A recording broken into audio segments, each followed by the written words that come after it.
सभी विद्यार्थियों को नमस्कार। मैं उमेश माथुर। सबसे पहले आपने पढ़ा था ये फैक्टोरियल, फिर व्यवस्था समूह, उनके साथ साथ क्रमचय संचय की परिभाषा, एनपीआर एनसीआर का मान, फिर प्रतिबंधात्मक क्रमचय, और साथ साथ ये भी पढ़ लिया था कि उन वस्तुओं के क्रमचय जिनमें वस्तुएं असमान ना हो। असमान ना हो यानी कि समान होती हैं, तब तो आपके n वस्तुओं में से r को लेकर बनाए गए क्रमचयों की संख्या npr होती है। और जब कुछ वस्तुएं रिपीट हो रही होती हैं, समान होती हैं, तो उसमें उसके फैक्टोरियल से डिवाइड करते हैं। जैसे कि मैं दोबारा से रिवाइज कर देता हूँ। एक क्वेश्चन आपने किया, रमेश शब्द के अक्षरों से सभी को लेकर बनाए गए शब्दों की संख्या। तो रमेश शब्द में कुल कितने हैं? 6 लेटर हैं। तो इनसे सभी को 6 लेटर्स को 6 स्थानों पर व्यवस्थित करना होता है, तो वो 6p6 यानी कि 6 फैक्टोरियल तरीके से। 6 फैक्टोरियल कितना हो जाएगा? 720 तरीके से। फिर आपने क्वेश्चन लिया था राजा राम। राजा राम शब्द के सभी अक्षरों को एक साथ लेकर बनाए गए क्रमचयों की संख्या। तो इसमें 7 लेटर हैं, तो वो 7 फैक्टोरियल वे से होना चाहिए। लेकिन इसमें क्या है, रिपीट हो रहे हैं लेटर। ए रिपीट हो रहा है 2 बार, तो डिवाइडेड बाई 2 फैक्टोरियल। आर 2 बार रिपीट हो रहा है और ए 3 बार रिपीट हो रहा है, तो डिवाइडेड बाई 2 फैक्टोरियल और 3 फैक्टोरियल। उसके बाद फिर आप कर रहे थे प्रतिबंधित क्रमचय, वो हो ही गए। प्रतिबंधित अलग अलग बताए थे, उसमें आपको बता दिया था फॉर्मूला सिर्फ एक ही याद करना है आपको, NPR। n वस्तुओं में से r को लेकर बनाए गए क्रमचयों की संख्या NPR और बनाए गए संचयों की संख्या NCR। और फॉर्मूले नहीं है, बस इसको मॉडिफाई करके अपन जैसा क्वेश्चन होता है उसके अकॉर्डिंग कर लेते हैं। अब आगे बढ़ते हैं। हाँ, क्वेश्चन पढ़ते हैं। एक विद्यार्थी के कपड़ों में 6 जेबें हैं। कपड़ों में जैसे पैंट शर्ट पहने हुए हैं तो उसमें 6 जेबें हैं। वह इन जेबों में 3 पेन कितने प्रकार से रख सकता है? There are 6 pockets in the dress of a boy. Find the number of ways in which he may put 3 pens in his 6 pocket. तो अब यहाँ 6 पॉकेट हैं, 6 जेब हैं और 3 पेन हैं। तो पहले पेन को कितने तरह से रख सकता है वो? उसके पास जेब कितनी है? 6 जेब हैं। पहले पेन को कौन सी जेब में रखेगा? किसी भी जेब में रख सकता है। तो फर्स्ट पेन जो आएगा, पहले पेन को रखने के तरीके 6। अब जिस जेब में पहला पेन रख दिया उसमें दूसरा पेन भी रख सकता है, तो दूसरे पेन को रखने के तरीके, सेकंड वाले पेन को रखने के तरीके भी 6 और तीसरे पेन को रखने के तरीके भी 6। किसी भी पेन को किसी भी जेब में रख सकता है। तो पहले पेन को रखने के 6 तरीके, दूसरे पेन को रखने के 6 तरीके, तीसरे पेन को रखने के 6 तरीके। फिर फंडामेंटल लॉ ऑफ काउंटिंग से, फंडामेंटल लॉ ऑफ काउंटिंग क्या कहता है? यदि एक कार्य m प्रकार से, दूसरा n प्रकार से, तीसरा p प्रकार से, तो तीनों साथ साथ m into n into p प्रकार से। तो यहाँ तीनों को रखना है, इसलिए 6 गुणा 6 गुणा 6 6 टू दी पावर 3 इतने प्रकार से। तो ये आप इसमें 216 प्रकार से 3 पेनों को 6 जेबों में आप रख सकते हैं। यहाँ क्या है, एक्चुअल में ऑब्जेक्ट रिपीट हो रहे हैं। पहले आपने किया था n वस्तुओं में से r वस्तुओं को लेकर बनाए गए क्रमचयों की संख्या, जबकि वो वस्तुएं रिपीट नहीं हो रही थी। एक वस्तु एक बार ही आ रही थी। जैसे अपन संख्याएं बना रहे थे, 1 2 3 अप टू 9 तक के अंक ले लिए और 5 अंकों की संख्याएं बनानी थी। तो पहले कितने तरह से ले रहे थे? 9p5 तरीके से। अब यहाँ क्या है, रिपीट हो सकती हो। रिपीट हो सकती हो तो हर नंबर को अधिक बार ले सकते हैं। तो अब ये आ रहा है परमुटेशन विद रिपीटेशन। यहाँ भी रिपीट हो गया। अगर आपको ये कहता कि अलग अलग जेबों में रखना है, तो पहला पेन कितने प्रकार से रखते? 6 प्रकार से। अब दूसरा पेन जब दूसरी जेब में रखना था, तब पहली जेब में तो आता नहीं, क्योंकि अलग जेब में रखना, तो दूसरा पेन 5 प्रकार से रखा जाता। फिर तीसरा पेन 4 प्रकार से रखा जाता। तब अपन क्या करते? 6p3 डायरेक्ट लिख देते। लेकिन यहाँ ऐसा नहीं था। यहाँ एक जेब में 2 या 2 से ज़्यादा या तीनों पेन आ सकते थे, सारे पेन आ सकते थे, इसलिए रिपीट किया। तो अब आगे देखते हैं। अब आप ले रहे हैं क्रमचय जिनमें वस्तुओं की पुनरावृत्ति संभव है। परमुटेशन इन विच थिंग्स में भी रिपीटेड, यानी कि n वस्तुओं में से r वस्तुओं को एक साथ लेकर बनाए जाने वाले क्रमचयों की संख्या, जबकि एक वस्तु कितनी ही बार ली जा सके, ज़्यादा से ज़्यादा r बार। तो कितनी होगी? n to the power r होगी। कैसे? पहली वस्तु आप n प्रकार से लेंगे, दूसरी n प्रकार से लेंगे, तीसरी n प्रकार से लेंगे और r में भी n प्रकार से लेंगे। तो n n n r बार गुणा होगा। दोबारा पढ़ लेते हैं। Number of permutations of n things taking r at a time when each things may be repeated any number of times maximum up to r is n to the power r। यानी कि n वस्तुओं में से r वस्तुओं को लेकर बनाए गए क्रमचयों की संख्या, जबकि कोई भी वस्तु कितनी ही बार ली जा सकती हो, n to the power r होगी। जैसे पहले अपन क्वेश्चन कर रहे थे कि 6 जेबों में 3 पेन कितने प्रकार से रखते हैं। ये कॉमन सेंस की बात है। एक पेन को किसी भी जेब में रख सकते हैं, दूसरे पेन को भी उसी जेब में भी रख सकते हैं। तो इसी तरह से कई बार क्वेश्चन में दे रखा होता है, कई बार आपको क्वेश्चन से अपने आप टेस्ट करना होगा कि रिपीटेशन अलाउ है या नहीं है। आगे देखते हैं। फिर उसी को लिख दिया है, एन वस्तुओं में से सभी को एक साथ लेकर, पहले आर को ले रहे थे, अब सभी को ले लिया है। एन वस्तुओं में से सभी को एक साथ लेकर बनाए जाने वाले क्रमचयों की संख्या, जबकि प्रत्येक वस्तु कितनी ही बार ली जाए। प्रत्येक वस्तु कितनी ही बार ली जाए, पहली n बार, दूसरी भी n बार, तीसरी भी n बार, अप टू n बार। n वस्तुओं में से लेनी है तो पहली वस्तु कितने तरीके से सेलेक्ट कर सकते हैं आप, n वे से। दूसरी वस्तु वो भी n वे से, तीसरी भी n वे से, इसी तरह n भी n वे से। तो क्या आ जाएगा यहाँ, n to the power n आ जाएगा। दोबारा पढ़ते हैं। Number of permutations of n things taking all at a times when each things may be repeated any number of times is n to the power n। मतलब n वस्तुएं हैं तो n से ज़्यादा तो ले ही नहीं सकते आप, लेकिन हर वस्तु को रिपीट कर सकते हैं। तो n में से n वस्तुओं को लेना हो जबकि रिपीटेशन अलाउ हो तो कितना हो गया, n to the power n। इन पर कुछ क्वेश्चंस देखते हैं। हाँ, क्वेश्चन देखते हैं। अंकों 2, 3, 5, 6, 9 के प्रयोग से 20,000 और 30,000 के मध्य की कितनी संख्याएं बनाई जा सकती हैं, जबकि एक अंक का प्रयोग कितनी ही बार कर सके। अब कौन सी संख्याएं बनानी है आपको, 20,000 और 30,000 के मध्य, 20,000 और 30,000 के मध्य की संख्याएं बनानी है। तो पहला अंक तो बिल्कुल निश्चित रूप से 2 आएगा, तो ये तो फिक्स हो गया। 5 अंकों की संख्या बनेगी आपकी, लेकिन पहला अंक फिक्स है। पहला अंक कितना है, 2 है। तो बाकी 4 अंकों का चयन करना होगा। कितने तरह से, जितने अंक दे रखे हैं आपको, यहाँ दे रखा है आपको, जबकि एक अंक का प्रयोग कितनी ही बार की जा सके। एक बार दोबारा पढ़ लेते हैं। How many numbers between 20,000 and 30,000 can be formed with the digits 2, 3, 5, 6, 9 when any digit can be repeated any number of times। तो कुल कितने डिजिट्स हैं आपके पास, 5 डिजिट हैं। तो पहली डिजिट तो एक तरह से आ गई, सेकंड डिजिट 5 वे से, थर्ड वो भी 5 वे से, फोर्थ वो भी 5 वे से, फिफ्थ ये भी 5 वे से। तो 5 टू द पावर 4 625, 625 संख्याएं बनेंगी। आपको अंक दे रखे हैं, कौन कौन से दे रखे थे, 2, 3, 5, 6, 9। और कितने अंकों की संख्या लेनी है आपको, 5 अंकों की। और कौन सी, 20,000 और 30,000 के बीच में। तो पहला स्थान फिक्स हो गया, 2 आएगा। अब 2 तो एक ही तरह से है क्योंकि एक ही 2 है, एक तरह से आएगा। बाकी अंक रिपीट हो सकते थे। तो दूसरा, तीसरा, चौथा, पाँचवा, 5, 5, 5 तरीके से। तो 5 टू द पावर 4 यानी कि 625 संख्याएँ हो गई। 5 लड़कों में 3 पुरस्कार कितने प्रकार से बांटे जा सकते हैं, जबकि एक लड़के को कितने भी पुरस्कार दिए जा सकते हों। In how many ways 3 prizes can be distributed among 5 boys when a boy may get any number of prizes. अब कितने प्राइज हैं, 3 प्राइज हैं। और लड़के कितने हैं, 5, B1, B2, B3, B4, B5, 5 लड़के हैं। तो पहला प्राइज़ कितने प्रकार से दें, किसको दें, किसी को भी दे सकते हैं।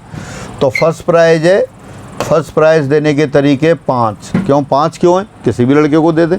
आप इस तरह समझ सकते हैं, जैसे फिजिक्स, केमिस्ट्री में 3 सब्जेक्ट का टेस्ट लिया गया है, एग्ज़ाम लिया गया है, और 5 लड़कों ने एग्ज़ाम दिया है। जिसके सबसे ज़्यादा मार्क्स जिस सब्जेक्ट में आएंगे उसको उसी का प्राइज़ मिल जाएगा। अब पहले जैसे फिजिक्स का है, तो फिजिक्स का प्राइज़ किसको मिल सकता है, किसी भी एक को, 5 तरीके से। जिसने फिजिक्स की प्राइज़ ले ली है वो मैथ्स में भी तो ज़्यादा ला सकता है, केमिस्ट्री में भी ज़्यादा ला सकता है। अधिकतर ऐसा ही होता है कि एक ही विद्यार्थी के सभी सब्जेक्ट में आते हैं, हमेशा नहीं होता।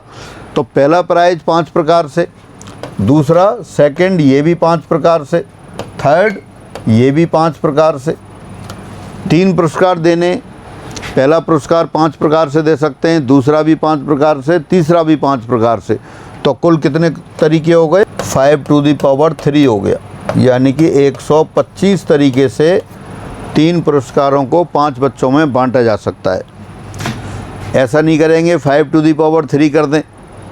पुरस्कार बांटे जा रहे हैं, छीने नहीं जा रहे हैं। अगर कोई आप उठाने जाएंगे तो पुरस्कार 3 रखे हैं तो एक 3 तरह से उठाएंगे, पहला, दूसरा, तीसरा, लेकिन पुरस्कार छीने नहीं जा रहे हैं, उठाए नहीं जा रहे हैं। पुरस्कार आपके पास हैं, बांटे जा रहे हैं। किस में बांटे जा रहे हैं? विद्यार्थियों में, लड़कों में जिन्होंने एग्ज़ाम दिया है।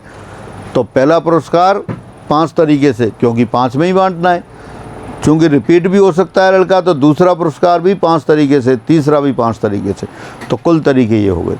फिर आगे देखते हैं। हाँ देखें, n पुरस्कार n विद्यार्थियों में कितने प्रकार से बांटे जा सकते हैं। सिर्फ पहले इतना ही पढ़ते हैं। n पुरस्कार n विद्यार्थियों में कितने प्रकार से बांटे जा सकते हैं। In how many ways n prizes can be distributed among n student. सिर्फ इतना ही पढ़ते हैं अभी। तो पहला पुरस्कार n तरीके से, दूसरा भी n तरीके से, तीसरा भी n तरीके से, और n भी n तरीके से, यानी कि total n to the power n हो गए। पहले आपके पास 5 लड़के और 3 पुरस्कार थे। अगर 5 पुरस्कार और 5 ही लड़के होते तो कितने प्रकार से बांटते? वहाँ 5 टू दी पावर 5 तरीके से बांटते। अभी अपन ने आधा क्वेश्चन पढ़ा है कि n पुरस्कार n विद्यार्थियों में कितने प्रकार से बांटे जा सकते हैं। In how many ways n prizes can be distributed among n students. तो वो n to the power n हो गया। 5 होते तो 5 की पावर 5 हो गया। आगे और बढ़ते हैं। जबकि कोई भी विद्यार्थी सारे पुरस्कार ना ले सके, मतलब सारे के सारे एक को ही नहीं देने। जैसे 5 विद्यार्थी और 5 पुरस्कार होते तो कितने प्रकार से बट सकते हैं? 5 की पावर 5 से। लेकिन सारे एक को ही नहीं देने, यानी कि पहले विद्यार्थी को भी 5 पुरस्कार नहीं देने, दूसरे को भी नहीं देने, तीसरे को भी नहीं देने, चौथे को भी नहीं देने, 5वें को भी नहीं देने। तो पहले सारे पुरस्कार ना तो B1 को देने, ना B2 को, ना B3 को, ना B4 को, ना B5 को, यानी कि 5 तरह से नहीं दे सकते। तो इसमें से 5 और घटाना होगा, यानी कि 5 पुरस्कार 5 विद्यार्थियों में बांटने के तरीके, जबकि सारे के सारे एक को ही नहीं मिले। कौन से एक को? किसी भी एक को। तो एक को कैसे मिल सकते थे? या तो B1 को, या B2 को, या B3, या B4, या B5। मतलब 5 तरीके ऐसे थे कि सारे पुरस्कार एक को ही मिल जाएं। वो नहीं देने, वो नहीं देने तो वो सब्ट्रैक्ट करना पड़ेगा। और n वाले इस केस में होगा तब n to the power n minus n तरीके हो गए। n पुरस्कारों को n विद्यार्थियों में बांटने के तरीके n to the power n, लेकिन सारे एक को ही नहीं मिले, वो हटाएं। वो हटाएं तो एक को कैसे मिल सकते थे? n तरीके से, या तो पहले को, दूसरे को, तीसरे को, या nवें को। तो वो नहीं देने, तो वो वाला केस घटा दिया। तो ये अपने पास रिजल्ट आ गया। क्या था आपके पास? n पुरस्कार n विद्यार्थियों में कितने प्रकार से बांटे जा सकते हैं, जबकि कोई विद्यार्थी सारे पुरस्कार ना ले सके। तो सारे पुरस्कार लेने की जो स्थितियाँ थी वो घटा दी। तो आपका आंसर आ गया n to the power n। अब आगे चलते हैं। अंकों 1, 2, 3, 4, 5, 6, 7, 8, 9 से 5 अंकों की कितनी संख्याएं बनाई जा सकती हैं, जबकि कम से कम 1 अंक की कितनी ही बार पुनरावृत्ति हो सकती हो। कम से कम 1 अंक की कितनी ही बार पुनरावृत्ति हो सकती हो। How many numbers of 5 digit can be formed with the digits 1, 2, 3, 4, 5, 6, 7, 8, 9 when at least 1 digit may be repeated any number of times। कम से कम 1 डिजिट कितनी ही बार रिपीट हो सकता हो। अच्छा, अगर ये कम से कम नहीं कहते तो कितनी डिजिट रिपीट हो सकती हैं? हो सकता है 1 भी रिपीट नहीं हो सकता है 1 रिपीट हो जाए, हो सकता है 2 रिपीट हो जाए, हो सकता है 3 रिपीट हो जाए, हो सकता है 9 के 9 रिपीट हो जाए। कम से कम 1 रिपीट हो, 1 माइनस, यानी कि सारे केस ले लें अपन। पहले तो ऐसा करते हैं, अपन सबको ही रिपीट कर देते हैं। 5 अंकों की संख्या बनानी है। दिए 9 अंकों से 5 अंकों की बनने वाली संख्याओं की संख्या जबकि पुनरावृत्ति संभव हो। Numbers of 5 digits that can be made from given 9 digits when any digit में बी रिपीटेड। संख्या जबकि अंकों की पुनरावृत्ति संभव है। अपन ने पहले लिखा कि रिपीटेशन अलाउ हो। तो पहली अंक कितने प्रकार से? 9 प्रकार से, दूसरा 9 प्रकार से, तीसरा 9 प्रकार से, चौथा 9 प्रकार से, 5वां भी 9 प्रकार से। Numbers of 5 digits that can be made from given 9 digits when any digit can be repeated any number of times. तो फर्स्ट डिजिट कितने पे से लेंगे? 9 से, दूसरी भी 9 से, तीसरी भी 9 से, चौथी भी 9 से, 5वीं भी 9 से। यानी कितना बन गया? ये 9 टू दी पावर 5 बन गया। लेकिन वो कह रहा है कम से कम 1 डिजिट रिपीट होनी चाहिए। कम से कम 1 डिजिट रिपीट होनी चाहिए, यानी कि ना रिपीट होने वाले केस घटा दें। तो इसमें से अपन कौन सा घटा देंगे, माइनस जब किसी अंक की पुनरावृत्ति ना हो। ये तो है आपके कि किसी भी अंक की सभी की पुनरावृत्ति हो सकती हो और सभी में किसी की ना होने वाली भी आ गए इसमें। तो ये कितना आएगा, जब किसी की पुनरावृत्ति नहीं होगी तो ये कितना आएगा, 9p5। तो अपना आंसर क्या रहा, देयरफॉर रिक्वायर्ड आंसर वो हो गया 9⁵ माइनस 9p5। 9p5 में किसी की भी पुनरावृत्ति नहीं हो रही। जो 9⁹ लिए थे उसमें पुनरावृत्ति हो भी सकती है, नहीं भी हो सकती है। मतलब एक संख्या जो ऐसी संख्याएं भी उसमें आ जाएंगी, जैसे आपने 1 2 3 4 6 ये बना दी, ये भी आएगी 9⁵ में। अपन ने कहा कोई भी अंक कितनी बार भी आ सकता है, तो ये वाले जब नहीं आ रहे हैं वो भी तो आएंगे। तो ये अपन ने घटा दिया जब किसी की भी रिपीटेशन नहीं हो रहा हो। तो अपनी संख्या आंसर कितना आ गया, 9⁵ माइनस 9p5। दोबारा से देख सकते हैं, 9 डिजिट गिवन है, 5 डिजिट की नंबर फॉर्म करनी है आपको, और ऐसा करना है कि एटलीस्ट 1 डिजिट में भी रिपीटेड, यानी कि कोई भी डिजिट रिपीट नहीं हो रही हो, वो वाले केस घटाएंगे। पहले तो अपन ने 9⁵ लिख दिए, इसमें कितनी भी डिजिट रिपीट हो सकती हैं। तो टोटल नंबर तो 9⁵ आ गए, उसमें से कोई रिपीट नहीं हो रही है वो वाले घटा दिए, तो कम से कम एक डिजिट रिपीट हो रही हो वो वाले नंबर आ गए। अब आगे बढ़ते हैं। अंकों 2 3 4 5 6 7 के प्रयोग से 2000 और 4000 के मध्य की कितनी संख्याएं बनाई जा सकती हैं जो 5 से विभाज्य हो। How many numbers between 2000 and 4000 can be formed with the digits 2 3 4 5 6 7 and which are divisible by 5। 4 अंकों की संख्या बनानी है और किस किस के बीच में है, वो 2000 और 3000 के बीच में है। दोबारा से 4 अंकों की संख्या बनानी है जो 2000 और 4000 के बीच में हो। 2000 और 4000 के बीच में निश्चित रूप से 4 अंकों की संख्या बनेगी। और फर्स्ट डिजिट क्या आएगा, फर्स्ट डिजिट की जगह या तो 2 आएगा या 3 आएगा। 2 या 3 आएगा तभी बनेगा 4000 से छोटी संख्या। 4 5 6 लिख देंगे तो वो 2000 और 3000 मतलब 2000 और 4000 के बीच की संख्या नहीं रहेगी। तो पहले अंक का निर्धारण कितने तरह से हो सकता है, पहले अंक का निर्धारण 2 तरह से हो सकता है। अब कह रहा है 5 से विभाज्य, दोबारा से पढ़ें, अंकों इतने के प्रयोग से 2000 और 4000 के मध्य की कितनी संख्याएं बनाई जा सकती हैं जो 5 से विभाज्य। 5 से विभाज्य कौन सा होगा, लास्ट में या तो 5 आए या 0 आए। 0 अपने पास है नहीं, तो लास्ट डिजिट भी फिक्स है आपके पास, वो कितनी है, 5 है। तो 2 तरह से तो पहले अंक का निर्धारण हो गया, और अंतिम ये पहला अंक का निर्धारण तो हो गया 2 तरह से, और अंतिम अंक का निर्धारण हो गया 1 तरह से। एक तरह से ही हो, एक तरह से क्यों होगा, क्योंकि 5 के अलावा और कुछ रख ही नहीं सकते। अब 2 अंक लेने हैं आपको। अब ये अंकों की इसमें ये नहीं दे रखा है कि रिपीटेशन अलाउ है। अगर रिपीटेशन अलाउ होता तब अलग होता, अब रिपीटेशन अलाउ नहीं है।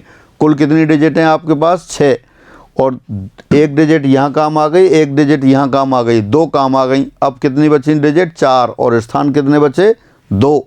तो 4 में से 2 का निर्धारण कितने तरह से होगा वो यहाँ लिख देते हैं।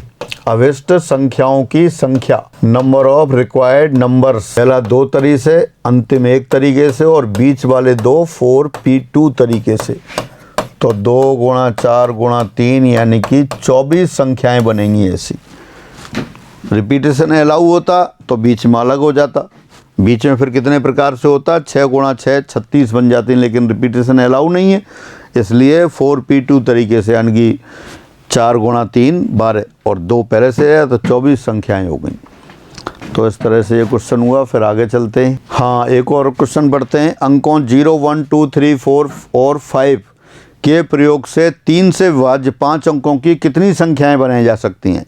How many numbers of 5 digits which are divisible by 3 can be form with the digits 0 1 2 3 4 and 5।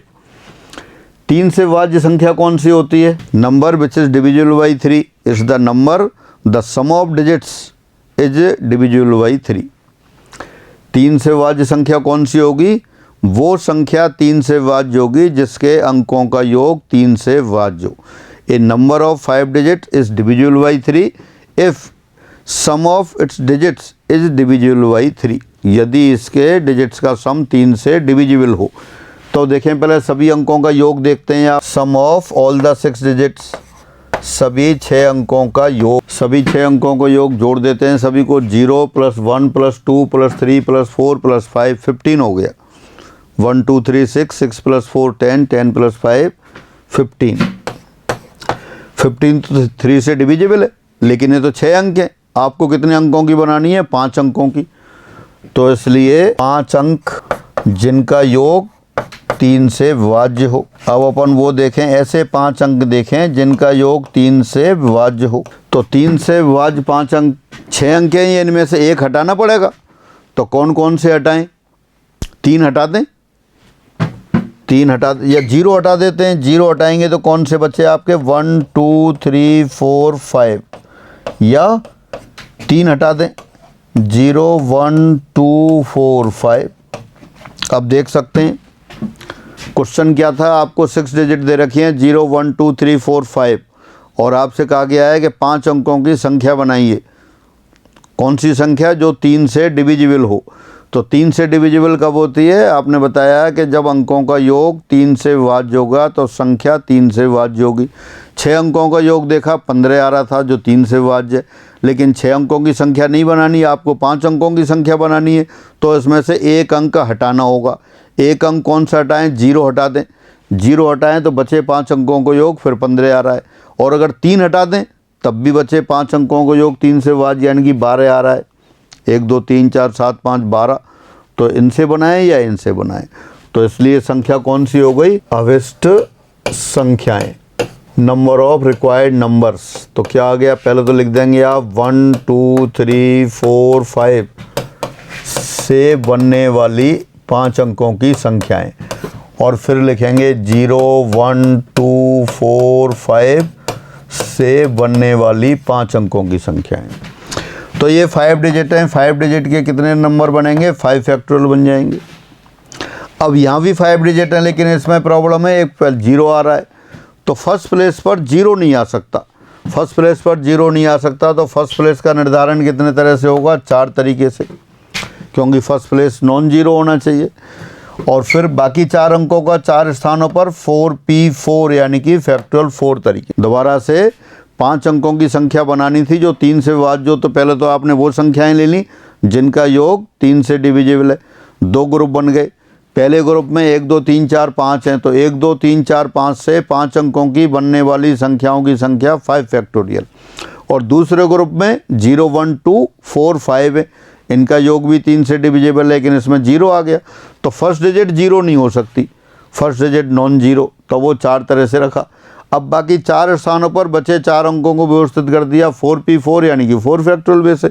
तो ये आंसर आ गया, ये 120 + 4 × 24 96 216। तो ये आपका आंसर आ गया। इस तरह की 216 संख्याएं बनेंगी। तो इस तरह से आपने देखा परमुटेशन विद रिपीटेशन, ऐसे क्वेश्चन जिनमें कुछ वस्तुओं की पुनरावृत्ति हो सकती हो, और कुछ अपने पुराने टाइप के क्वेश्चंस देखे। अब आगे बढ़ते हैं। अब आप आते हैं वृत्तीय क्रमचय पर, सर्कुलर परमुटेशन। सर्कुलर परमुटेशन में क्या है कि वस्तुओं को एक सर्किल के चारों ओर या सर्कुलर एरिया में आपको अरेंज करना होता है। अभी तक जो पढ़ रहे थे वो रैखिक क्रमचय कहलाते हैं, लीनियर परमुटेशन कहलाते हैं। लीनियर परमुटेशन में क्या है, A B C D ऐसे 4 वस्तुएं या 4 व्यक्तियों को एक लाइन में अरेंज करना होता था। वो 4 को 4 स्थानों पर व्यवस्थित करने के तरीके 4p4 4 फैक्टोरियल आ जाता था। अब अपन ऐसा करते हैं, A B C D 4 व्यक्ति लेते हैं और एक सर्किल के चारों ओर अरेंज करते हैं। देखते हैं उनमें क्या अंतर है। ये पहली व्यवस्था आपकी A B C D, मान लेते हैं 4 व्यक्ति हैं A B C D, और एक सर्कुलर टेबल के चारों ओर उनको अरेंज किया जा रहा है, बैठाया जा रहा है। तो एक व्यवस्था ये बना दी आपने। एक और देखते हैं, A B C D, ये सेकंड अरेंजमेंट हो गया।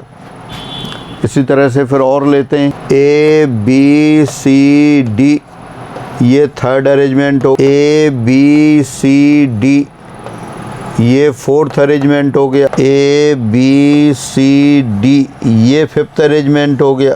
तो आप इसमें से ये चेक करें कि सारे समान हैं या अलग अलग हैं। आपको ये देखना है ये सभी जो क्रमचय आपने बना दिए हैं सारे ये सेम है या डिफरेंट हैं। अगर लीनियर बनाने होते तब तो क्या करते आप, लीनियर में तो बड़ा आसान था, आप ऐसे लिखते जाते हैं A B C D, अपने 4 अंकों को 4 स्थानों पर व्यवस्थित किए थे, फैक्टोरियल 4 24 केस बनाए थे। अब A B C D B C D A CADB, DABC। अब जैसे ये देख रहे हैं तो इनमें कोई ज़्यादा मेहनत नहीं करनी पड़ रही, सारे सेम अलग अलग हैं। AB पहला A से शुरू हो रहा है, दूसरा B से, तीसरा C से, चौथा D से। यहाँ भी अपन देखें जो अब यहाँ पहले नीचे स्थान पर A आ रहा है, यहाँ D आ रहा है, यहाँ C आ रहा है, यहाँ B आ रहा है, सब अलग अलग दिखाई दे रहे हैं, लेकिन फिर भी इसमें कुछ समान है और कुछ अलग है। तो आपको ये चेक करके बताना है कौन से समान है और कौन से अलग। देखते हैं फर्स्ट की बात करें। जब आप A के पास, अब अपन ऐसा करते हैं A के पास खड़े हो जाते हैं। यहाँ A के पास खड़े होंगे तो दिखाई दे रहा है A के बाद B, B के बाद C, C के बाद D और D के बाद A आ रहा है। यहाँ देखें A के पास खड़े हो गए, फिर तो after A B, after B C, after C D और आफ्टर D A। A के बाद B, B के बाद C, C के बाद D आ रहा है।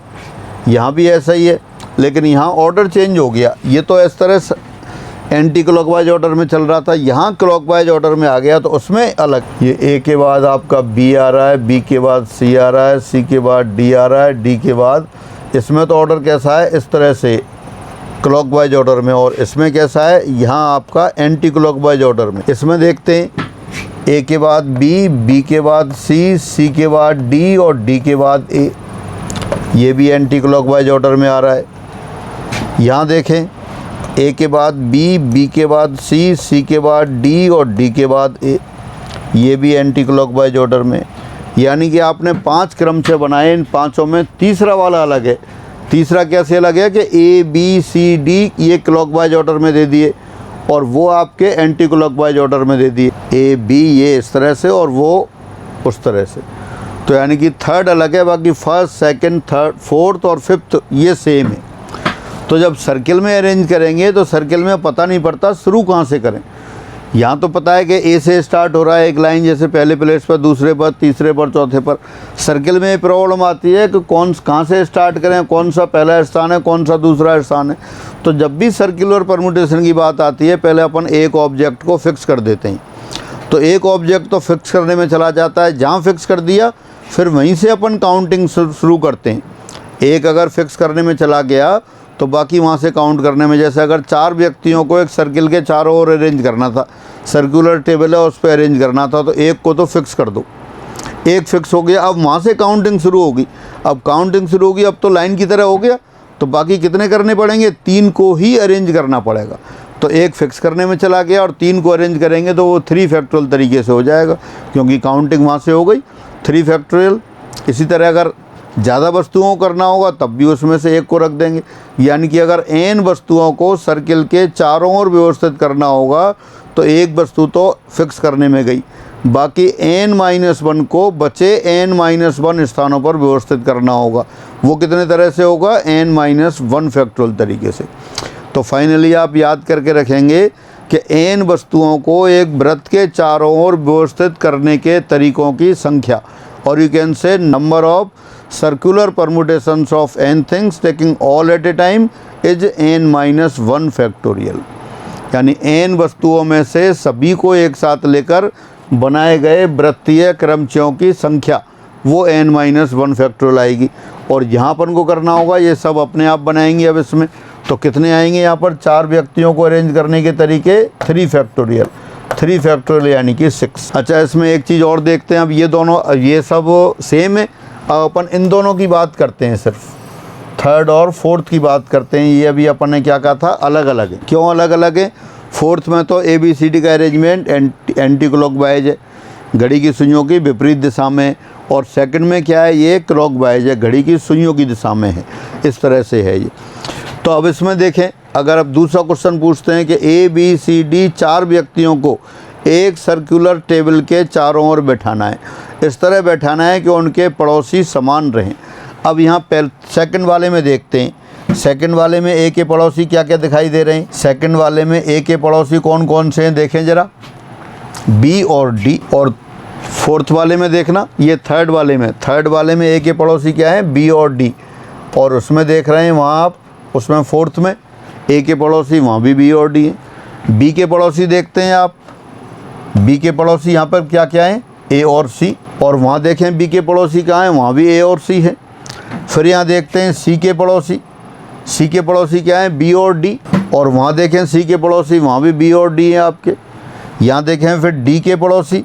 डी के पड़ोसी क्या है? ए और सी। और इसमें देखें डी के पड़ोसी, वहाँ भी ए और सी हैं, यानी कि दोनों में पड़ोसी समान हैं। आपसे कहा 4 व्यक्तियों को एक वृत्त के एक सर्कुलर टेबल है और उसके चारों ओर अरेंज करना है, चारों ओर बैठाना है, जबकि उनके पड़ोसी समान रहें।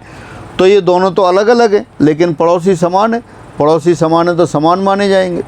तो फाइनली ये हुआ कि डायरेक्ट और इनडायरेक्टली कैसे भी आपको ये दे रखा हो कि क्लॉकवाइज और एंटी क्लॉकवाइज अरेंजमेंट समान माने जाएंगे। Clockwise and anti clockwise permutations are taken as same. तब कितने होंगे परमुटेशन? जितने बन रहे होंगे उसके आधे हो जाएंगे।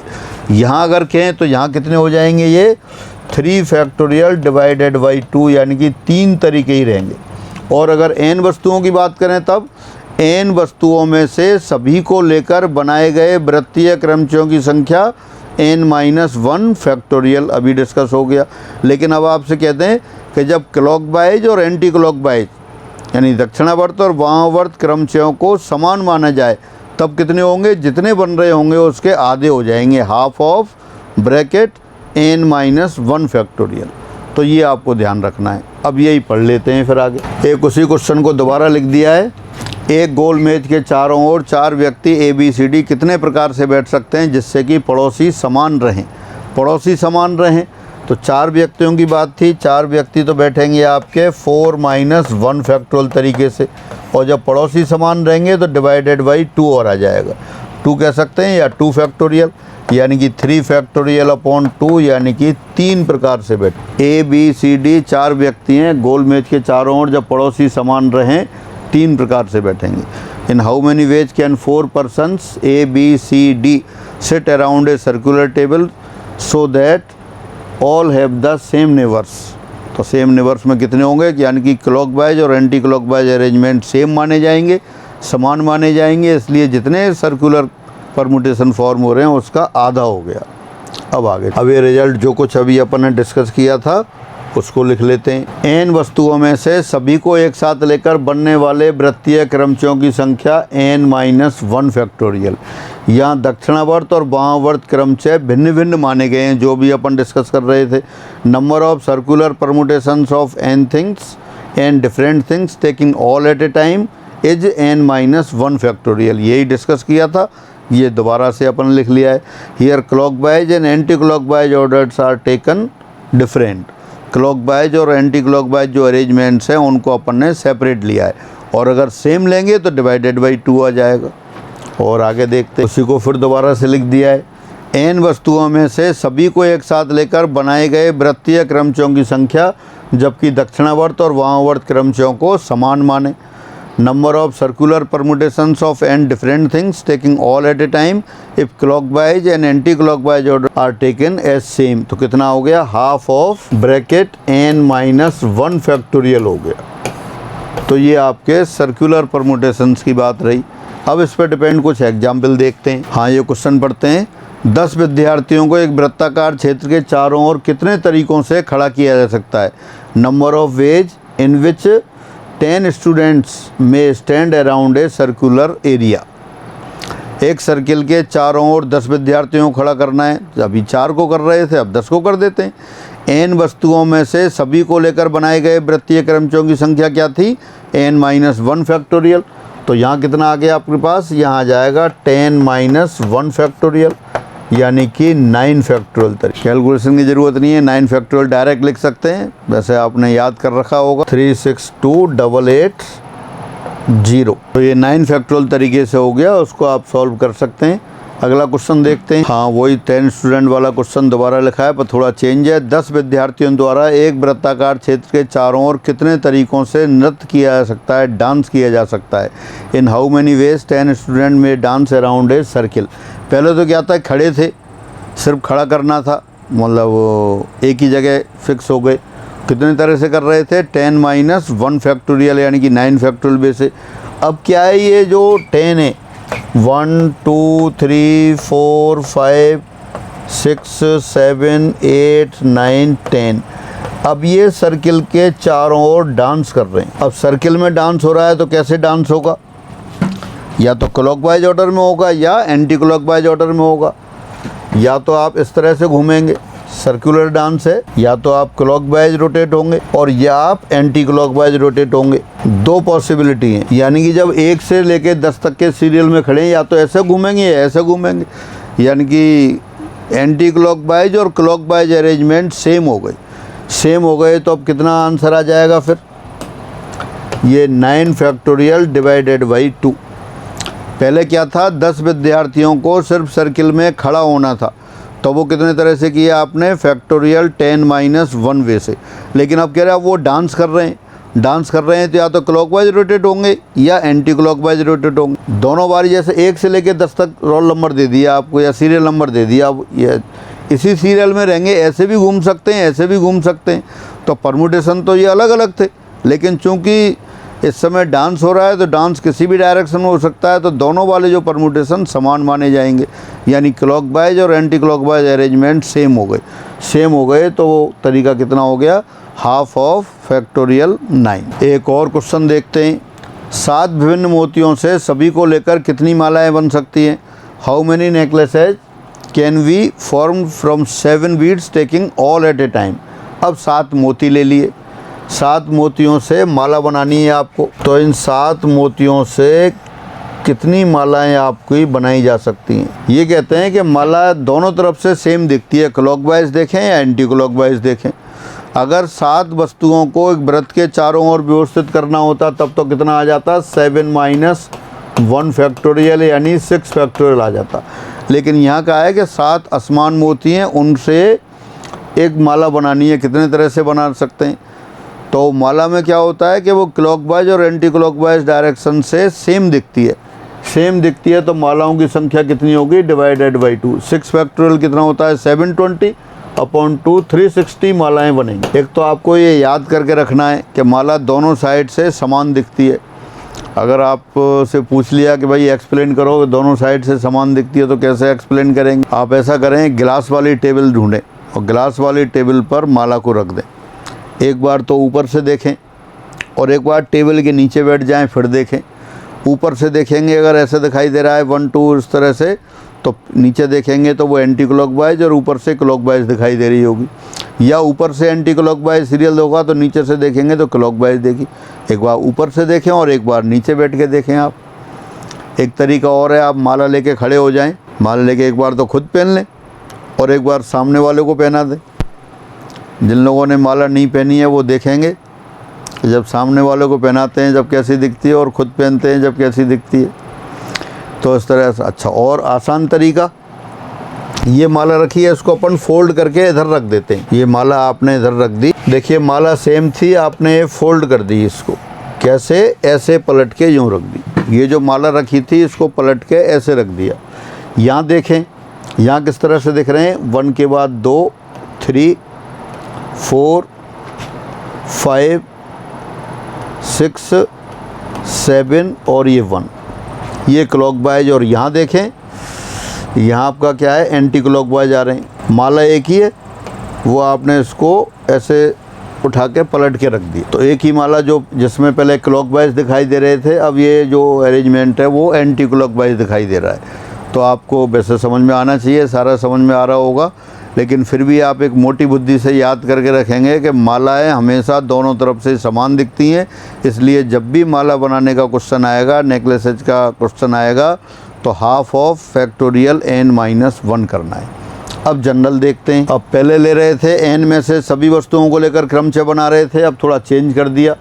n वस्तुओं में से r वस्तुओं को लेकर बनने वाले वृत्तियों क्रमचयों की संख्या, जबकि दक्षिणावर्त और वामावर्त क्रमचय भिन्न भिन्न हों। Number of circular permutations of n different things taking r at a time if clockwise and anti clockwise order are taken as different एच। यानी n वस्तुओं में से r को लेना है। आप इस तरह समझ सकते हैं, आप एक एग्जाम्पल ले लें, अपन 9 मित्र हैं और आपने 9 मित्रों को पार्टी दी है। 9 मित्रों को पार्टी दी है, लेकिन आपके पास क्या है, एक सर्कुलर टेबल है और उस पर 6 सीटें, 6 कुर्सियों वाली टेबल है। तो आप 6-6 के ग्रुप में ही खाना खिलाएंगे। तो आपसे पूछे जाए कि कितने तरह से खाना खिला सकते हैं। क्वेश्चन क्या है, दोबारा से आपने 9 मित्रों को डिनर पे आमंत्रित किया है और डिनर पे आमंत्रित किया है और आपके पास राउंड टेबल है, उसमें 6 कुर्सियाँ हैं, तो उन सभी को इस टेबल पर बिठाते हुए खाना खिलाना है। तो कितने तरह से खिला सकते हैं? तो क्या करेंगे, पहले तो ऐसा करेंगे 9 में से 6 के ग्रुप बनाएंगे। एक बार में 6 ही बैठेंगे, ऐसा थोड़ी है सारे टूट पड़ेंगे। पहले 9 में से 6 को सेलेक्ट करेंगे। तो 9 में से 6 को सेलेक्ट करेंगे कितने तरीके से? 9C6 तरीके से। 9 में से 6 को सेलेक्ट किया और फिर 6 को इस टेबल पे अरेंज करेंगे। अब 6 को टेबल पे कितने तरह से बैठा जा सकता है? 6 कुर्सियाँ हैं तो 6 - 1 5 फैक्टोरियल वे से बैठा जा सकता है। दोबारा से 9 मित्रों को आपने पार्टी दी है, 9 मित्रों को आपने डिनर पे बुलाया है अपने यहाँ, और लेकिन अपने पास टेबल क्या है? 6 कुर्सियों वाली है। तो उन पर 6 कुर्सियों वाली टेबल पर ही आपको खाना खिलाना है। तो पहले 9 में से 6 सेलेक्ट करेंगे, या 9 में से 6 के ग्रुप बनाएंगे आप। फिर हर ग्रुप को इस टेबल पर बैठा सकते हैं। तो कितने तरह से खाना खिला सकते हैं ये पूछा है। तो पहले 9 में से 6 के ग्रुप बनाए, कितने ग्रुप बनेंगे? 9C6। फिर हर ग्रुप को इस टेबल पर अरेंज करेंगे, बैठाएंगे, कितने तरह से? 5 फैक्टोरियल वे से। और अगर ऐसा होता कि पड़ोसी समान रहने की बात आती तो कितने हो जाते? आधे हो जाते। यानी क्लॉकवाइज और एंटी क्लॉकवाइज अरेंजमेंट को सेम माना जाए, यहाँ डिफरेंट माना है। यहाँ लिखा है दक्षिणावर्त और वामावर्त क्रमशः भिन्न भिन्न। अगर समान होते तो इसका आधा कर देते। तो ये तो आपके पास क्या है, 9 मित्रों की बात रही और आपको खाना खिलाना कितने तरह से खिला सकते थे। अब क्या है यहाँ आपके पास? n वस्तुओं में से r को लेकर बनाए गए क्रमचयों की संख्या, वृत्तीय क्रमचयों की संख्या। तो क्या करें अब, मतलब ये संख्या के लिए पहले n में से r को सेलेक्ट करेंगे, NCR वे से। अब r को r प्लेसेज पर अरेंज करेंगे, वो r - 1 फैक्टोरियल। r प्लेसेज कौन से? सर्कुलर, सर्कुलर क्षेत्र में अरेंज करना है। तो ये हुआ। इसको आप ऐसे भी लिख सकते हैं, NCR को लिख सकते हैं NPR upon r factorial into r - 1 factorial. r - 1 factorial से r फैक्टोरियल कैंसिल हो गया, कितना आ गया? 1/r। तो 1/r इंटू NPR, ये फाइनली आंसर आया। सबसे पहले तो ये लिखा, पहले n में से r को सेलेक्ट किया और फिर r को r सर्कुलर प्लेसेज पर अरेंज किया और इसको सॉल्व कर लिया। NCR को लिख दिया NPR upon r factorial. r factorial को लिख सकते हैं r into r - 1 factorial. r - 1 factorial cancel हो गया, तो आपका आंसर आ गया 1/r इंटू NPR। तो ये सर्कुलर प्रमुख n वस्तुओं में से r को लेकर बनाए गए वृत्तीय क्रमचयों की संख्या। और जब वो क्लॉकवाइज और एंटी क्लॉकवाइज समान माने जाएंगे तो आधा हो जाएगा इसका। एक और रिजल्ट दे दिया आपको, वही जो पहले लिखा है उसी को दोबारा लिख दिया है।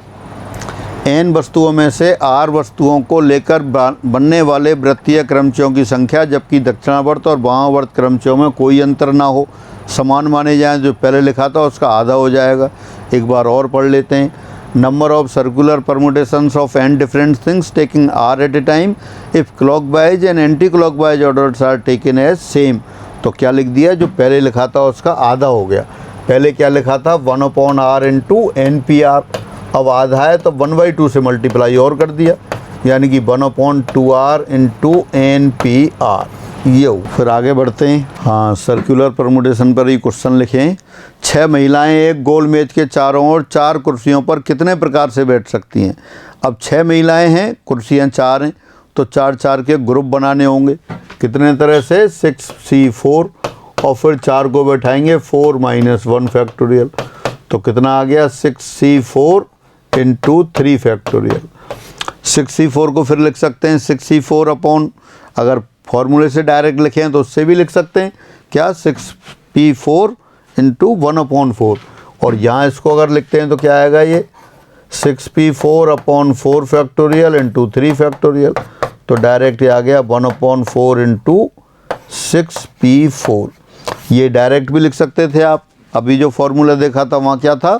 वहाँ फॉर्मूला था n में से r को लेना था, तब अपने पास फॉर्मूला था 1/r NPR। तो इससे डायरेक्ट लिख सकते थे, और उसी तरह से आपने पहले सिलेक्शन फिर अरेंजमेंट, उससे भी आ गया। अब आगे बढ़ते हैं। अब कह रहा है 10 विभिन्न मोतियों में से 7 को लेकर कितनी मालाएं बनाई जा सकती हैं? How many necklaces can be formed from 10 beads taking 7 at a times. तो वही पहले जो, अब क्या है कि मालाएँ बनती हैं तो दोनों तरफ से सेम दिखती हैं, तो क्या लिख देंगे आप 1/2 इंटू 7 और 10p7। और अगर तरीके से करते हैं, ये तो फॉर्मूला डायरेक्ट लगा दिया, 10 में से 7 को सेलेक्ट किया, फिर 7 को 7 - 1 फैक्टोरियल में से अरेंज किया। चूँकि मालाएँ हैं तो तरीक क्लॉकवाइज और एंटी क्लॉकवाइज सेम दिखती है, इसलिए 2 से डिवाइड और किया। तो कितना आ गया ये 10c7 into 6 factorial divided by 2। और अगर और आगे सॉल्व करना हो तो 10p7 upon 7 factorial into 1/2 into 6 factorial. 6 factorial से 7 फैक्टोरियल कैंसिल, तो 1/7, 2 पहले से ही है, 1/14 10p7। किसी भी तरह कर लें, डायरेक्ट फार्मूले से कर लें। और ये, और अगर कोई कंडीशन दे रखी हो सर्कुलर परमुटेशन में, तो कंडीशन जैसे पहले करते थे उसी तरह से करेंगे। वह सर्कुलर वाला कॉन्सेप्ट n-1 फैक्टोरियल वाला वो और ऐड हो जाएगा। फिर आगे देख, जो बात कर रहे थे उसी कॉन्सेप्ट पे, n वस्तुओं जिनमें m वस्तुएं समान हों को एक गोल मेज के चारों ओर व्यवस्थित करने के तरीके। समान वाला छोड़ देते हैं पहले। n वस्तुओं को गोल मेज के चारों ओर कितने तरह से व्यवस्थित करेंगे, n-1 फैक्टोरियल तरीके से। अब चूंकि m समान है तो divided by factorial m। n वस्तुओं में से कुछ वस्तुएं रिपीट हो रही हों, समान हों, तो उनको जब अरेंज करते हैं, जैसे राजा राम वाला क्वेश्चन कर रहे थे, तो राजा राम में क्या था, 7 थे, 7 फैक्टोरियल, 2 a थे, 3 a थे तो 3 फैक्टोरियल से डिवाइड किया, 2 r थे तो 2 फैक्टोरियल से। तो वही इफेक्ट यहाँ लगा दिया। दोबारा पढ़ लेते हैं एक बार। Number of circular permutations of n things taking all at a time when m objects are identical. m identical है तो पहले तो अपन ने वही n को अरेंज किया सर्किल के चारों ओर n-1 फैक्टोरियल तरीके से। m चूँकि आइडेंटिकल है इसलिए m फैक्टोरियल से डिवाइड किया। जो कंडीशन में जो पहले थी उन्हीं को अप्लाई करके आप कंडीशनल परमुटेशन लिख सकते हैं। फिर आगे बढ़ते हैं। अब आ गया प्रतिबंधित चक्रीय क्रमचय, रिस्ट्रिक्टेड सर्कुलर परमुटेशन, जिसकी बात कर रहे थे अभी, जो था ये भी कंडीशनली था। अब इसमें जैसे कुछ हो सकता है कि विशेष 2 वस्तुएं एक साथ रहती हैं, जैसे जो अपन ने कंडीशनल क्रमचय पहले किए थे प्रतिबंधित वाले, कौन से कि एक नहीं ली जाए, एक हमेशा ली जाए, 2 वस्तुएं साथ रहें। तो तरीका तो वही है, n में से r को लेकर बनाए गए चक्रीय क्रमचयों की संख्या क्या आएगा, अभी बनाया था आपने NCR, पहले r सेलेक्ट किया फिर r को अरेंज कर दिया। अगर इसमें होता है कि 2 विशेष साथ रहती हैं तो दोनों को बांध देंगे, मतलब कोई नई चीज़ें नहीं है, बस सर्कुलर का कॉन्सेप्ट लगेगा और प्रतिबंधित क्रमचय जो पहले थे वो वाले। आगे देखते हैं क्वेश्चन इस पर। एक गोल मेज के चारों ओर 7 महिलाओं और 7 पुरुषों को कितने प्रकार से बैठाया जा सकता है जबकि कोई भी 2 महिलाएं साथ साथ न आएं। इन how many veg 7 men and 7 women can be seated around a circular table so that no 2 women come together। कितने तरीकों से 7 महिलाओं और 7 पुरुषों को बैठा सकते हैं जबकि कोई भी 2 महिलाएं साथ साथ न आएं। तो अपन ऐसा करते हैं, ये टेबल ले लेते हैं, सर्कुलर टेबल या सर्कुलर एरिया, सर्कुलर टेबल दे रखी है। पहले कह रहा है कोई भी 2 महिलाएं साथ साथ नहीं आए, तो पहले जो जेंट्स हैं मैन है, 7 मैन को अरेंज कर दिया, M1 M2 M3 M4 M5 M6 M7। पहले 7M को सर्किल के चारों ओर अरेंज कर दिया। इनको कितने तरह से करेंगे, 7M की व्यवस्था वो हो गई 7-1 फैक्टोरियल। गोल मेज के चारों ओर पहले 7 पुरुषों को अरेंज कर दिया, वो 7-1 यानी कि 6 फैक्टोरियल तरीके से हो गई। अब इन महिलाओं के, इन पुरुषों के आसपास देखें कितने स्थान दिख रहे हैं, इनके बीच में जो स्थान दिखाई दे रहे हैं वो 7 स्थान दिखाई दे रहे हैं। दोबारा कैलकुलेट कर लें, 3 3 6 और 1 7 हैं।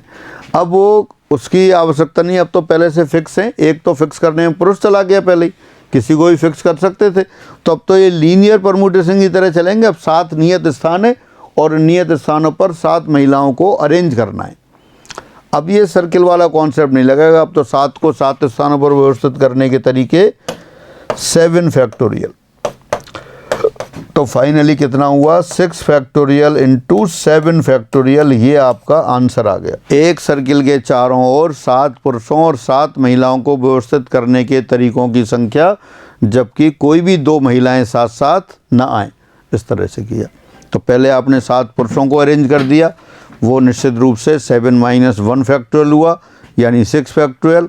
अब उनके आसपास जो जगह बच रहे थे उनके बीच में वो 7 थी, उन 7 जगहों पर 7 महिलाओं को 7 फैक्टोरियल तरीके से व्यवस्थित कर दिया। आगे चलते, 8 देशों के प्रधानमंत्रियों को एक गोल मेज के चारों ओर कितने प्रकार से बैठाया जा सकता है कि भारत और पाकिस्तान के प्रधानमंत्री साथ साथ ना बैठें। तो पहले अपन ऐसा करते हैं, कुल तरीके देख लेते हैं, माइनस वो वाले तरीके जिनमें ये साथ साथ बैठ सकते हैं, वो वाले घटा दें। एक बार और पढ़ लेते हैं, in how many veg can the PMs prime ministers of 8 countries seat around a circular table so that the prime minister of India and Pakistan never sit together, दोनों साथ साथ ना बैठें। तो अपन ऐसा करते हैं, 6 अदर कंट्री और 2 आपके कौन कौन से, ये इंडिया और पाकिस्तान। तो इन 2 को तो अपन एक की तरह काउंट कर लें, तो टोटल 7 हो गए। इंडिया और पाकिस्तान वाले की कुर्सी साथ साथ बांध दें। पहले अपन वो वाले केस ले रहे हैं जब ये साथ साथ आएंगे, फिर कुल केस में से साथ साथ आने वाले केस घटा देंगे। तो कुल कितने थे, 8 थे, 6 अदर और 2 इंडिया और पाकिस्तान, तो 6 + 1 7 आ गए। तो 7 को अरेंज करेंगे तो इसमें इंडिया और पाकिस्तान के प्रधानमंत्री साथ साथ आएंगे। तो अपने पास रिक्वायर्ड मेथड, अभिष्ट तरीके कौन से हुए, पहले तो कुल तरीके कितने हो गए, 8 - 1 फैक्टोरियल।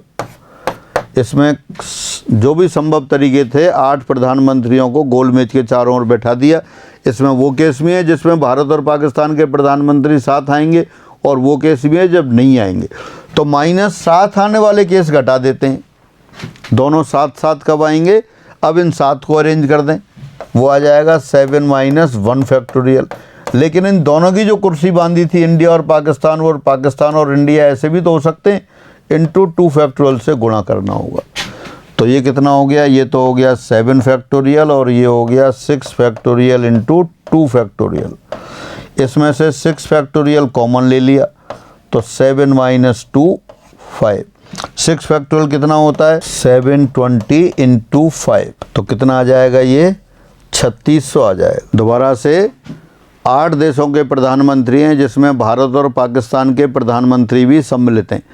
8 को गोल मेज के चारों ओर बैठाना है, और गोल मेज के चारों ओर कैसे बैठाना है कि इंडिया और पाकिस्तान के प्रधानमंत्री साथ साथ नहीं आए, नहीं तो हो सकता है लड़ बैठें, तो इसलिए साथ साथ नहीं बैठाने। तो आपने क्या किया, पहले 8 प्रधानमंत्रियों को गोल मेज के चारों ओर अरेंज कर दिया, कितने प्रकार से, 7 फैक्टोरियल तरीके से। अब इनमें से वो स्थितियाँ घटा दी जब इंडिया और पाकिस्तान के प्रधानमंत्री साथ साथ बैठते हों। साथ साथ बैठेंगे तो दोनों की कुर्सी आपने बांध दी, एक तरह से बांध दी, तो उन दोनों वो जब मूवमेंट होगा तो एक साथ होगा, तो दोनों को एक की तरह ट्रीट किया, 6 + 1 7 हो गए। तो 7 को 7 स्थानों पर अरेंज करने के तरीके 7 - 1 फैक्टोरियल। लेकिन इंडिया और पाकिस्तान दोनों की कुर्सियों को आपस में बदला जा सकता है, तो इसलिए 2 फैक्टोरियल को और गुणा कर दिया। तो कुल तरीके में से साथ साथ बैठने वाले तरीके घटा दिए, तो ये आपका आंसर आ गया। इसको दोबारा भी कर सकते हैं आप। दोबारा कैसे, पहले जो 6 देशों के प्रधानमंत्री हैं उन सबको अरेंज कर दो, P1 P2 P3 P4 P5 P6। 6 देशों के प्रधानमंत्रियों को सर्किल के चारों ओर अरेंज कर दो, वो कितना हो गया, फैक्टोरियल 5 हो गया। ये सेकंड मेथड आ रहा है आपका। क्या किया, 6 देशों के, कुल 8 देशों के प्रधानमंत्री हैं, उसमें इंडिया और पाकिस्तान के भी हैं। तो पहले 6 देशों के प्रधानमंत्रियों को 6 स्थानों पर सर्किल के चारों ओर 6 - 1 फैक्टोरियल यानी कि 5 फैक्टोरियल बेस से अरेंज कर दिया। अब इन सब के बीच में देखते हैं आप कितने प्लेस हैं। इनके बीच में फिर वही 6 स्थान हैं। इन 6 स्थानों में से किन्हीं भी 2 पे इनको अरेंज कर दो, वो कितना हो जाएगा, 6P2 तरीके से हो जाएगा। 6 स्थानों में से 2 को अभी तो लीनियर की तरह काउंट होगा, अब काउंटिंग की तो है नहीं, वो तो पहले से ही हो गई। तो ये आंसर आ गया आपका। ये कैलकुलेट करते हैं, 5 फैक्टोरियल कितना हो गया, 120, और ये कितना हो गया, 6 × 5, 6 इंटू 5 आ गया तो कितना आ जाएगा ये, ठीक है 3600। 12 गुणा 5 60, 600, 600 गुणा 6 3600, तो वही सेम आंसर आ गया।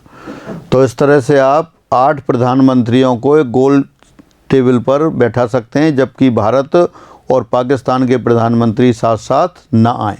अब आगे देखते हैं। 20 विद्यार्थियों जिनमें 2 भाई हैं को एक गोल मेज के चारों ओर बैठाने के तरीके, जबकि दोनों भाइयों के मध्य ठीक एक छात्र आए। दोबारा से, there are 20 students among whom 2 are brothers. Find the number of ways in which they can be seated around a circular table so that there is exactly one student between 2 brothers.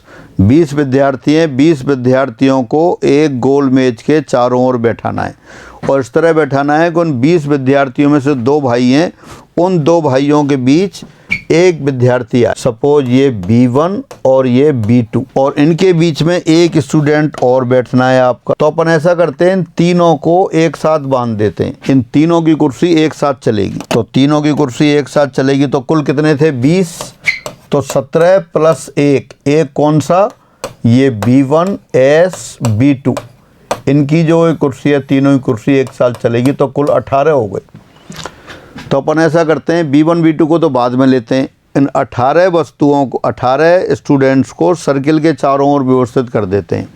तो कुल व्यवस्थाओं की संख्या, कुल व्यवस्थाएं, पहले 18 को arrange किया, 18 माइनस 1 फैक्टोरियल यानी कि 17 फैक्टोरियल। अब जो 2 भाइयों के अलावा 18 विद्यार्थी हैं, 18 विद्यार्थियों में से बीच वाला विद्यार्थी सेलेक्ट करें, वो कितने तरह से होगा, वो 18 तरीके से किसी भी एक को कर सकते हैं, तो इंटू 18 और आएगा। अच्छा, साथ साथ क्या है, ये जो B1 B2 है, इनकी कुर्सी आपस में तो चेंज हो सकती है, B1 B2 B2 B1 भी हो सकता है, तो इंटू 2 फैक्टोरियल और आएगा। तो फाइनली कितना हुआ, ये 17 फैक्टोरियल इंटू 18 गुणा 2 36, ये आंसर आया आपका। दोबारा देख सकते हैं, 20 विद्यार्थी हैं, एक सर्किल के चारों ओर उनको बैठाना है, कितने तरीक़ों से बैठा सकते हैं ये निकालना है, लेकिन आपको कंडीशन दे रखी है कि उनमें 20 में 2 भाई हैं, B1 और B2, तो B1 और B2 को इस तरह से बैठाना है कि उनके बीच में हमेशा एक विद्यार्थी आए। B1 B2 साथ साथ भी आएंगे, लेकिन उनके बीच में हमेशा एक विद्यार्थी आएगा। तो पहले तो अपन ने क्या किया, B1 B2 और बीच की एक कुर्सी, इन तीनों कुर्सियों को एक की तरह ट्रीट किया। 3 ये प्लस 17 और हैं, तो 17 प्लस 1 18 हो गए। तो पहले 18 को अरेंज किया सर्किल के चारों ओर फैक्टोरियल 17 तरीके से। अब वो 2 भाइयों के बीच में जो विद्यार्थी है वो कितने तरह से सेलेक्ट होगा, 2 के अलावा 18 और हैं, तो उन 18 में से कोई भी एक हो सकता है। 18 में से एक चुनने के तरीके 18, तो वो एक जो बीच वाला विद्यार्थी है, ये वाला विद्यार्थी, ये कुल 18 तरीके से चुना जा सकता है, तो ये भी गुणा होगा।